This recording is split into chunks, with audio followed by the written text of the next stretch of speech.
Hello, I'm Dennis Crawford. I'm the second Associate Chair of the Nebraska Democratic Party. I'd like to welcome our viewers to another edition of the Prairie Populist. Today I have the pleasure and the honor of interviewing my good friend Vince Powers, our current state party chair. Vince is a longtime Democratic activist. He's served in state party offices since about 2004. How are you doing today, Vince? Good. Thanks for having me, Dennis. Oh, you're welcome. welcome. Look forward to this. Thank you. So how long have you been a state party officer, Vince? I was elected national committeeman in 2004, and I served 2 terms, which ended last summer, at which time I was elected as party chair for a 2-year term. Okay. And when you were national committee man, it's my understanding you were instrumental in bringing the presidential caucus to Nebraska in 2008? Right. That was something where I felt that the primary date of May was too late, that by then the election was over, so no one ever campaigned. And so I wanted to move the primary up, and the Republicans would not do that. The governor said no. So we were able to do it through a caucus procedure, which turned out to work very well. Certainly there's some folks who would prefer the primary, but without the date, President Obama wouldn't have appeared, wouldn't have campaigned. And in fact, it led to the Electoral College vote, because when the Obama campaign saw how much enthusiasm there was in Nebraska for his campaign, he then put resources into the second CD and won.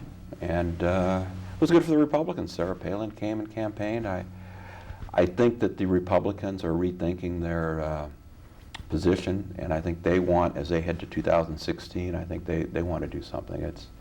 What's the point of being on the sidelines?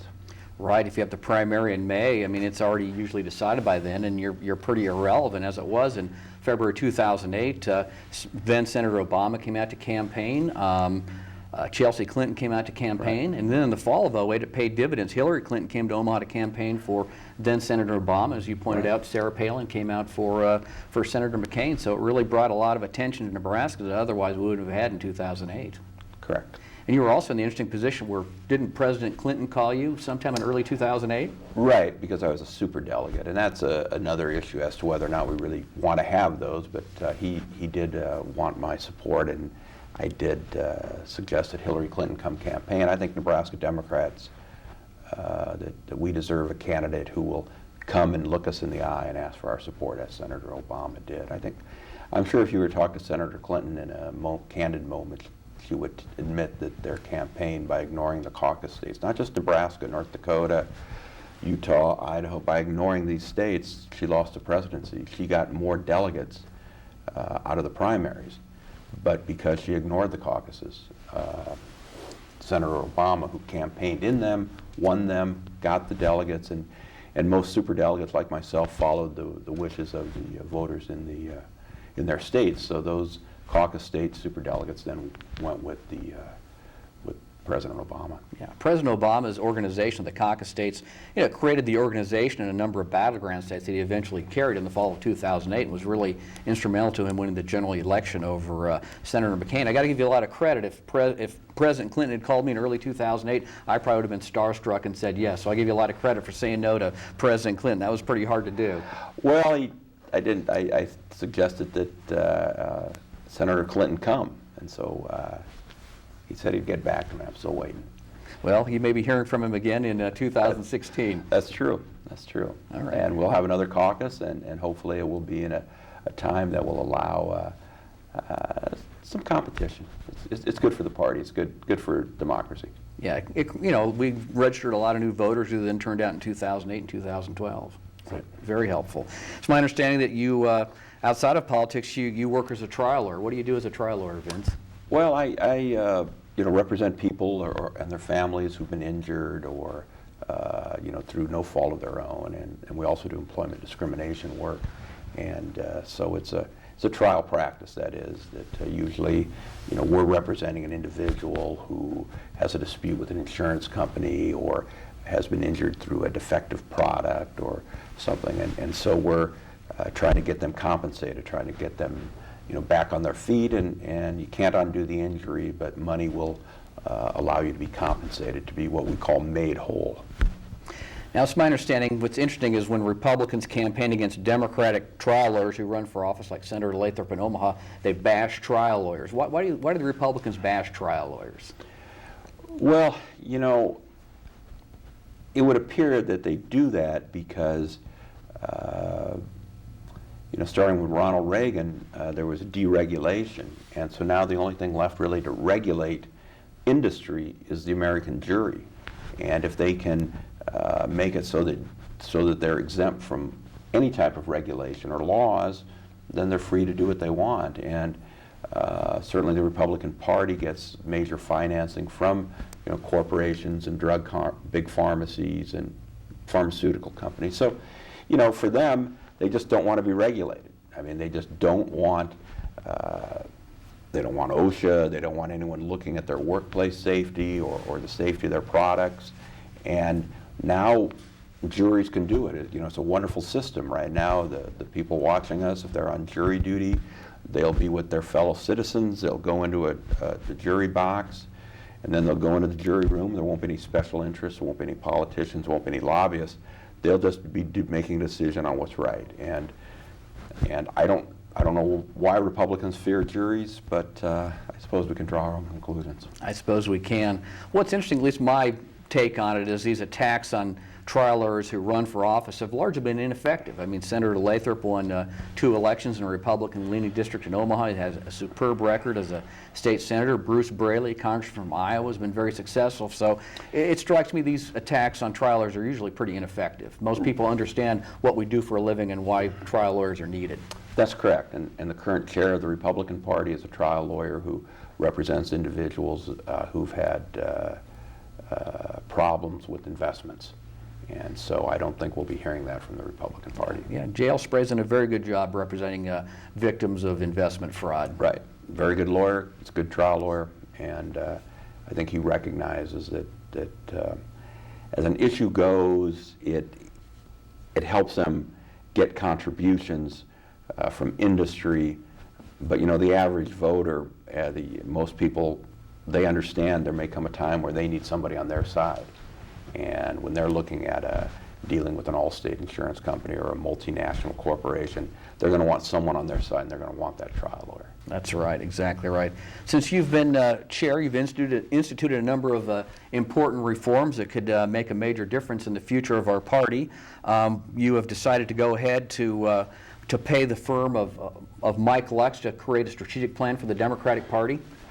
Yeah, we've been successful in some early fundraising, and Mike Lux is a Lincoln native who got involved in President Clinton's 1992 presidential campaign.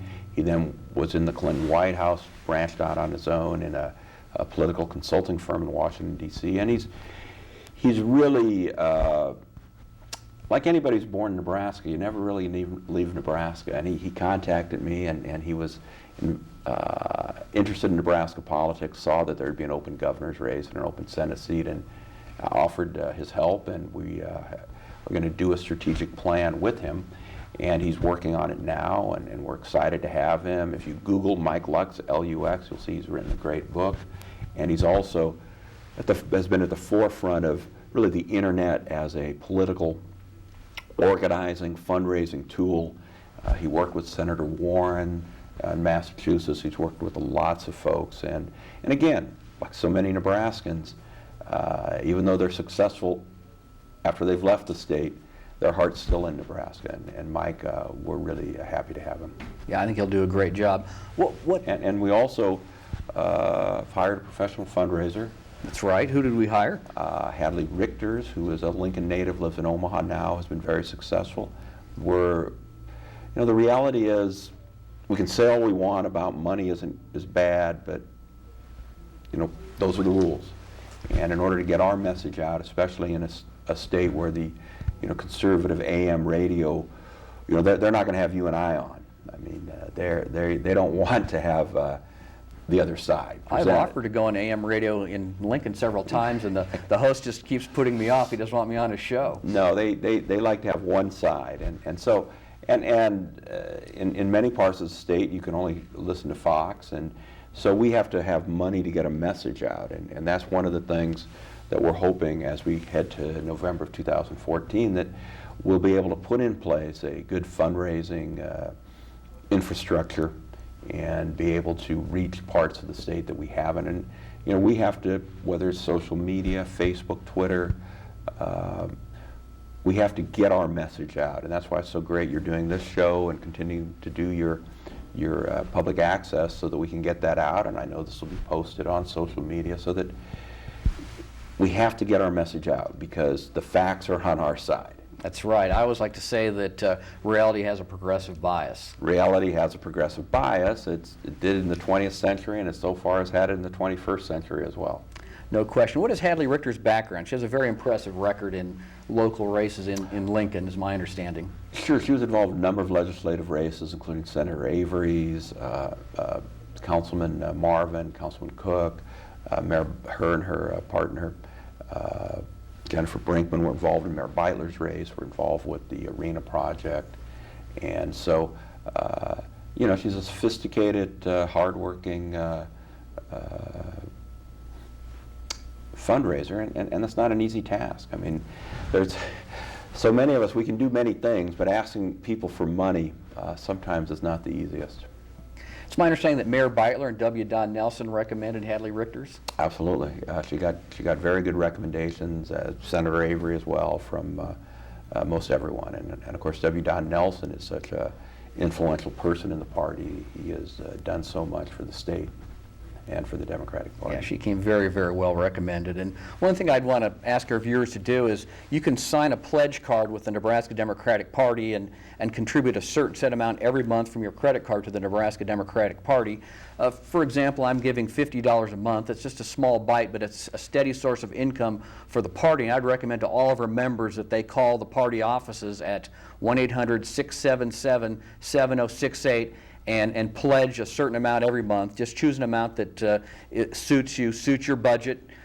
Any contribution is greatly appreciated. Right, because knowing how much we're going to have, it allows us to plan our overhead and as we head into this very, very important election cycle. Like I say, you know, we have to win in 2014 or we're Kansas, and we don't want to be Kansas. That's right. We have an open governor's race, an open U.S. Senate race, 17 open legislative races due to term limits. We have some very good senators that are term limited out, Senators Lathrop, Right. Wallman, McGill. There's many others, and we need to recruit good candidates, raise money for them, go door to door for them. This election cycle for us, quite frankly, is Armageddon. Yeah, it could be. It won't be, though. I'm confident. It won't be, yeah. But I'd recommend to all of our members, you know, sign up for a pledge card. Every little bit helps. We greatly appreciate any help we can get. And you mentioned earlier in our interview our Facebook, Twitter strategy of a social media strategy. I mean, let's face it, Fox News, Rush Limbaugh, those folks, they dominate the discourse in the rural areas and the small towns, and we have to get involved with Facebook and Twitter to do an end run around Fox and get our message out. What would you recommend to our members regarding Facebook and Twitter, Vince? Well, I think, you know, for example, Twitter. It's important to have an account, and it doesn't take very long. It's free, and you develop through the process followers, and you tweet out a message. And I think you'll find that it's a good way if you follow certain people in the media, whether, you know, whoever the particular reporter or news organization is. Locally and nationally, it's a good way to get news. It's a good way to get your sports. It's a good way to find out scores of your various sports teams. And it's a great way to get a message out. And Dennis, you do such a good job with the Nebraska Democratic Party Twitter feed, but it's a way to get our message out so that we aren't, you know, just helpless in the sense. Because again, the major AM radios in both stations in both Omaha and Lincoln and outstate aren't going to put our message on. They're not going to show the other side and or tell the other side of the story. It's always going to be a certain slant. It comes out, as we know from folks, when George Bush was president, he coordinated with Fox. His people coordinated with Fox on what the talking points would be and coordinated with AM radio, and they would just send that message out. And we don't have that avenue, and frankly, we shouldn't. I mean, I don't think the president should have as they did under Bush. I mean, there should be an independent media, and unfortunately, there's a large part of the what radio and TV. In fact, they call themselves entertainers. They don't call themselves journalists. I mean, Rush Limbaugh's an entertainer, and Sean Hannity, entertainer. They call, you know, they don't want to be held to any standards of journalism. So by calling themselves entertainers, that's really a look into their world, which is where they make millions and millions and millions and millions of dollars a year, and they just push out this kind of angry rhetoric to keep their ratings up. That's because it's entertainment. Infotainment is how it's been described. Right. But I would recommend to any Democrat, if you're on Twitter, follow the Nebraska Democratic Party Twitter account. I try to put up several articles and messages every day. You know, the latest breaking news on Obamacare, the budget, taxes, the governor's race. And I'd also recommend that you follow Vince on Twitter. Vince puts out a certain number of good messages every day. And also on Facebook, I'd recommend to our members, get on Facebook. You don't have to post anything. I have a good friend who's a Democrat. He's on Facebook. He calls himself a Facebook voyeur. He follows Vince. He follows me. He follows the Nebraska Democratic Party and other Democrats. And I'd recommend anybody, Facebook, the price is right. It's free. Just get on, set up an account. You don't have to post anything, but, you know, friend Vince, friend me, follow the Nebraska Democratic Party. There's a lot of good political information out there. You can learn a lot. It's, I think, you know, the president's reelection campaign was heavily invested in social media. Jim Messina, the campaign manager, when he was here in Lincoln, speaking, you know, just talked about the power of social media and the fact that mass television advertising just doesn't work as well. And all of us in our own lives, when we see cable TV, you know, they got like 5 minutes of ads. People either DVR or walk away, but, you know, no one's going to sit there for 5 minutes and watch that ad. So, you know, that's an issue for that industry, but as far as we look to 2014, we have to have an ability to get our candidates' messages out because, again, if you put the facts and the proposals side by side without a filter, we win. Exactly, precise. And I'd recommend to any of our members, if you ever have any questions about an issue or issue research or how to message, feel free to contact Vince or me. I mean, I like talking about these things. If you want to send me an email, a Facebook message, call me. I'd be more than happy to talk to you about, you know, getting your way through an issue, understanding an issue, messaging it correctly. I'd also recommend to our members that they be aggressive about sending letters to the editors in the smaller towns where they live, because the small towns tend to be owned by Republicans. But they will print your letter to the editor, and you can look at what Vince and I are doing, what the Nebraska Democratic Party is doing on social media. You can incorporate that into your letter to the editor, and then you can submit a good letter to the editor that's well-researched, factual, and convincing. And if you have questions, we have a great technical committee. Phil Montag here of Lincoln is a wizard at these issues. So if it seems a little daunting to you, Facebook, Twitter, there's now something called Vine where you put a little video out on Twitter. You can contact us or you can contact the party, and they'll put you in touch with Phil. He's very responsive and very good at what he does. And again, this is all free, and it's true. In smaller communities, the small town newspapers are not sympathetic. I think I sent out one of your great pieces to every single newspaper in Nebraska, and only 3 would publish it. And one, they had to call Deb Fisher's campaign and get her to put something out. And I said, do you ever call us? They said, well, this is different. This is, you know, we have to do this because of our advertisers. If we were just to print one, you know, pro-Democratic candidate. So that's doesn't do any good to whine. We're not whining. We're just saying this is the lay of the land, and we have to deal with it, and we have to overcome it. It's very important that Nebraska get back on track after we've now had 15 years of the same folks running the state capitol, and it's been a disaster. And it seems about once a week we read about how many millions of dollars through incompetence or waste has been lost, and whether it was the Beatrice State Development Center, which was the crown jewel for the country of taking care of vulnerable adults, that was just dissipated, whether it was losing money. And now we have this incredible fiasco going on where in Affordable Care Act, we're going to be paying the taxes, but we're not going to get the benefits, and we're not going to have a health insurance exchange, and they won't even allow a vote on the floor because they know that would pass. And so we it's just money going away. In California, the rates are lower. Oregon, insurance rates are lower, and we aren't getting that opportunity. And I think people are going to be very unhappy when they finally cut through all the false information about the Affordable Care Act, and they're going to say, hey, how come all these other states are benefiting? Why aren't we? And so we have to get that message out. I agree. I think what's going to happen is Obamacare will be up and running and successful in a lot of the blue states and a lot of the battleground states, the purple states, and the voters in red states like Nebraska and Texas will look at what's happening in California and Oregon and Ohio, and they'll think, why can't we have a good health care system like that? And I think at some point the pressure will become just so powerful that eventually the legislature will relent and they'll eventually pass a Medicaid expansion in some fashion. Well, look, only if we get good people in the legislature who want to work for the people of Nebraska as opposed to just following their orders. Just to kind of switch to a more philosophical vein here, why are you a Democrat? You've been a Democrat for as long as I've known you. You're very passionate, you're very articulate, you've done an excellent job of getting our message out and supporting our candidates. Thank you. Well, I just think that the Democrats, and like probably every Democrat, yourself included, it's not 100% of all the issues and ideas that come out that I agree with.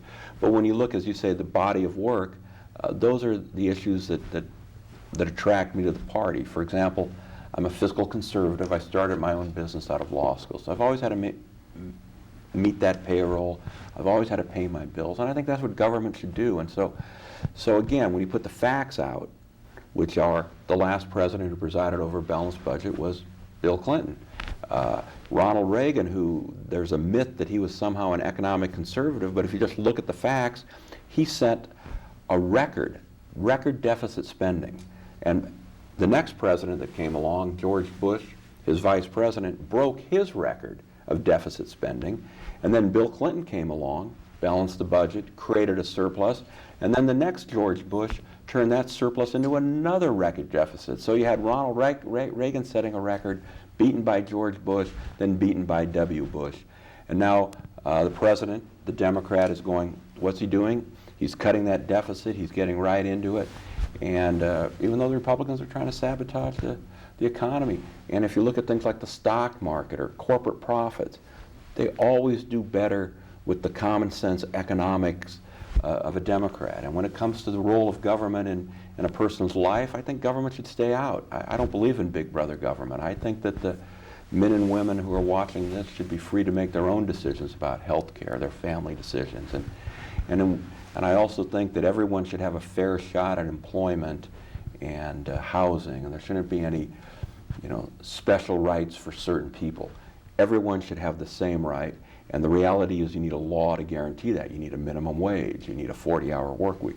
It seems, if you look at the course of the 20th century, everything that moved forward in the idea of social justice and economic justice was pushed by a Democrat, and obviously Social Security, one of the most successful government programs ever. Medicare, again, one of the most successful programs. Democrats are behind it, and history teaches us that the Republicans don't want that. I would invite the viewers to, next time you're sitting around with some Republicans who are telling you how they're the conservative party, ask them the name of the last Republican president who presided over a balanced budget. You're going to hear silence, then you're going to hear more excuses, but you're never going to get an answer. They don't know because it was so long ago. It was Dwight D. Eisenhower in the 1950s. That's why they don't know. And we are truly the party of fiscal responsibility. Ronald Reagan, the Republican icon, the hero, he tripled the national debt. And you know what's interesting is I did some research on this in the last few days. The deficit as a percentage of GDP was higher during the Reagan presidency than it has been during most of the Obama presidency. We now have lower deficits under President Obama than we had under President Reagan. Almost nobody knows that. And then following Reagan and Bush 41, then President Clinton took office. He passed a budget bill in 1993 that increased taxes on the wealthy. It cut spending. Not one Republican voted for it, but by the end of his presidency, we had a record surplus of about $200 billion. The Congressional Budget Office was projecting a 10-year surplus at that time of $5.5 trillion, a surplus. Bush came into office with a Republican Congress. They squandered the surplus. He doubled the national debt. When Bush left office, the deficit was 10% of GDP, an all-time record. It is now 4% of GDP. There's been steady efforts to reduce the deficit under President Obama. Here's what's interesting. The deficit is now 4% of GDP. In 1984, the year where Ronald Reagan said America was back, the deficit was 5% of GDP, higher than it is now. And by the time President Obama leaves office, the deficit will be 2% of GDP, a level lower than that recommended by the Simpson-Bowles Commission, which is supposedly the gold standard on deficit reduction. Right, and that's